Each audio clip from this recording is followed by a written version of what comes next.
বন্ধুরা, আমরা এখন রয়েছি জান্নাতুল বাকিতে।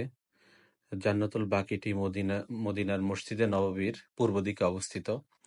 ইমাম মালিক রহমতুল্লাহ আলাইহির বর্ণনা মতে জান্নাতুল বাকিতে রয়েছে প্রায় 10,000 সাহাবীর কবর। কিন্তু কোনো কবরেই কিন্তু এখানে দেখতে পাচ্ছেন কোনো নাম ফলক কিন্তু নেই। জান্নাতুল বাকিতে রয়েছে নবী কন্যা হজরত ফাতেমা রাদিয়াল্লাহু তাআলা আনহা, হযরত রুকাইয়া রাদিয়াল্লাহু তাআলা আনহা, নবীজির চাচা হযরত আব্বাস রাদিয়াল্লাহু তাআলা আনহু, নবীজির পুত্র হযরত ইব্রাহিম রাদিয়াল্লাহু তাআলা আনহু, নবীজির দহিত্র হযরত হাসান রাদিয়াল্লাহু তাআলা আনহু, হযরত উসমান ইবনে মজউন রাদিয়াল্লাহু তাআলা আনহু, নবীর দুধমা হযরত হালিমাতুস সাদিয়া রাদিয়াল্লাহু তাআলা আনহা, উম্মুল মুমিনিন হযরত আয়েশা রাদিয়াল্লাহু তাআলা আনহা, ইসলামের তৃতীয় খলিফা হযরত ওসমান রাদিয়াল্লাহু তাআলা আনহু সহ হযরত আলী রাদিয়াল্লাহু তাআলা আনহু এবং অসংখ্য সাহাবীদের কবর কিন্তু এখানে রয়েছে। আপনারা দেখতে পাচ্ছেন বন্ধুরা।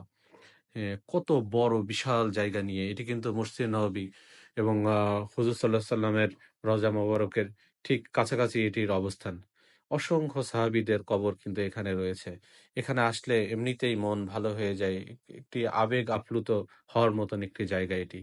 আপনারা দেখতে পাচ্ছেন এখানে কিন্তু আমরা ফজরের নামাজের পরে এখানে এসেছি।